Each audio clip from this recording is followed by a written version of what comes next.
We are reaching the end of this long day. The gates are closing. This is the moment where our words can start to feel heavy and maybe even a little stuck. This is the hour we need tefillah shebelev, prayer of the heart.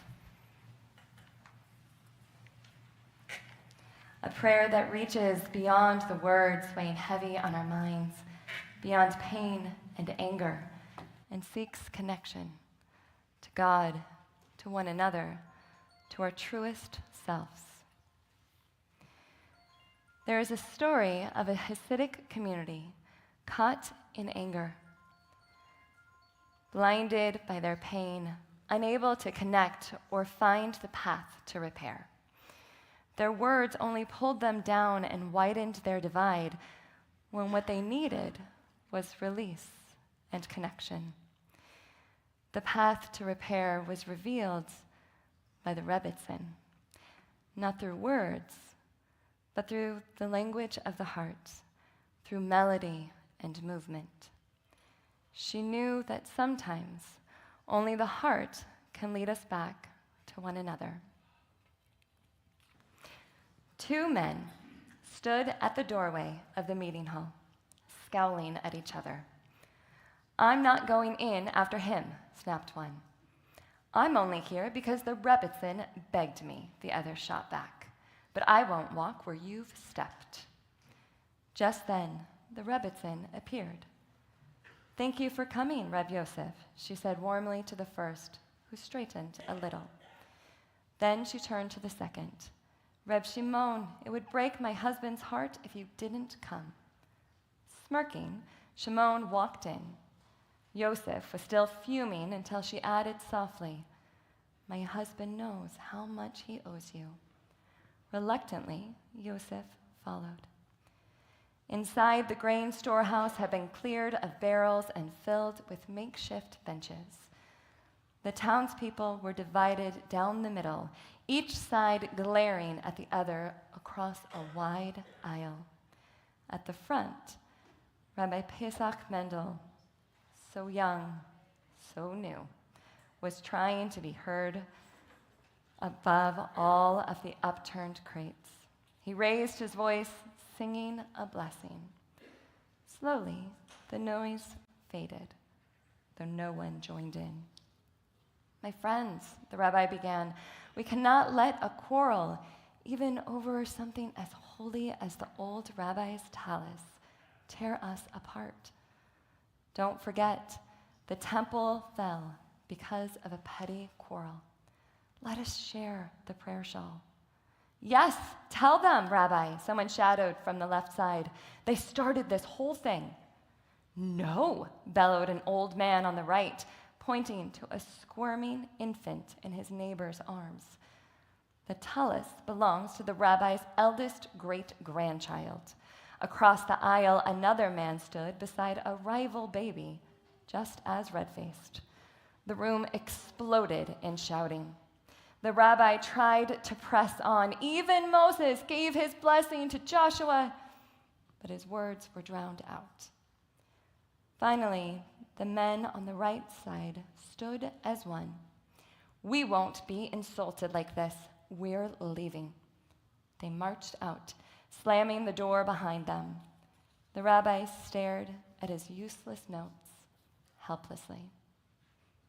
His wife, Miriam, known to everyone as Mimele, just smiled, then quietly followed the angry men outside.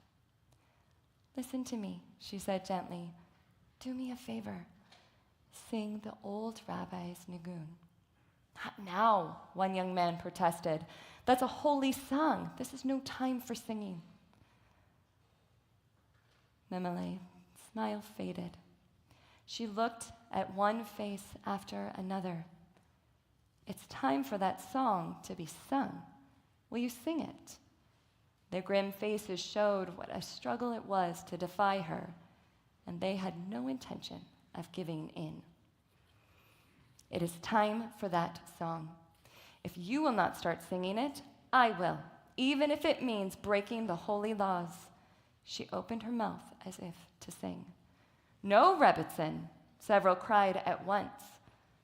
Finally, one voice started the melody. Slowly, grudgingly, others joined in, singing louder and louder, pouring all their anger into the wordless tune. Mimele nodded and slipped back inside. The other faction was still shouting. Mimele went straight to Reb Shimon. "Dance," she said. "Dance," he repeated, baffled. "All of you, please get up and dance. The circle dance you used to do to the old rabbi's nagun," she insisted. They stared back at her, open-mouthed. She smiled. "Do you want me to break the rabbinic prohibition by pulling you to your feet so you can dance?" No, Rebbitzin," muttered the men nearby. Reluctantly, they stood and began the familiar steps. One by one, others joined, drawn in by her calm smile. "You need music," she said, then opened the door. The men outside streamed in, still roaring the tune. "Sing your anger here," she told them, "and you, dance your feelings," she told the others. At first, the two groups battled, song against stamping feet.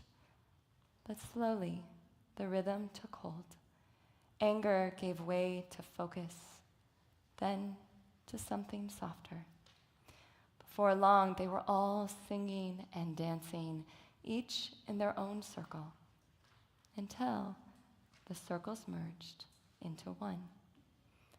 Hours passed before the movement finally stilled, the nagun still humming in their throats. The rabbi rose, steadier now. "So it is agreed," he said. "The tallis will belong to the whole village. It will rest in the synagogue for everyone who seeks comfort." No one objected. The rabbi did not ask for more than that. "I will see you all tomorrow for morning prayers," he said. Later, back in the kitchen, the young rabbi asked quietly, "Mimele, how did you know what they needed?"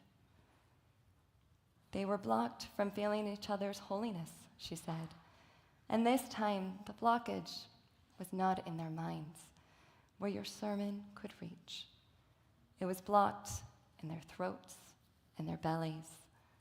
They needed to dance and sing until their holiness could flow easily through them." The rabbi smiled. "You will make a great rabbi out of me yet." He reached out his hand and drew her to her feet. Late into the night, they sang and danced their holiness, which flowed through them and from them into the night, while the village at last slept in peace. Sometimes words fail us. When our pain and anger are stuck in our minds, only our hearts can open us to the flow of holiness. As the gates are closing, let us delay them for one more breath, one more prayer, one more heartbeat of return and connection. In these final moments, may we find the strength to move beyond words. May we find the courage to sing our frustrations and dance our pain until holiness flows through our throats, our bellies, our hearts. And may we find in one another the connection to dance and sing long into the night.